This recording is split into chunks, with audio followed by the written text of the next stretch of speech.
Hər kəs salamlayıram. Bir neçə gün öncə idman zalında 35 yaşlı şəxs dünyasını dəyişdi.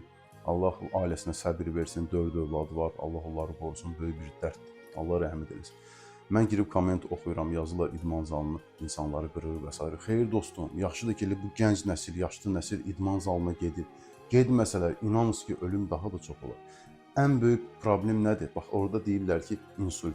Odur ki, damar tıxanmasıdır. Ürəkdə problem olur, o da yəni trombdur. Yeməyə fikir ver də, sən başa düşürəm, yanmış yağı insana xoş deyilmir.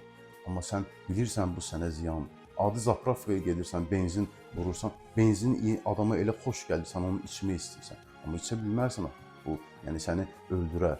Bu da həmçinin. Sən deyirsən mənə xoşdur qoyayım. Problem budur axı. Yenə deyirəm ki, əziz dostlar, çalışın yeməyinizə fikir verin. Sonra idmanı eləyərsiniz. Əsas nədir? Qida. Sağlam qida olandan sonra özün də görürsən, idman da yaxşı olur. Bunu araşdırmırlar, bəlkə enerji içkisi bunu belə vəziyyətə qoyub, bəlkə bunda başqa bir şey qəbul edib zala gəlməmişdən öncə. Zaldan gözəl bir şey var. Yəni bir qədimdən idman həmişə üstün olub da. Ona görə bir daha söylürəm ki, çalışın özünüzə vaxt ayırın, gününüzü səmərəli keçirin, sağlamlığınızı qoruyun. Hər kəsə uğurlar.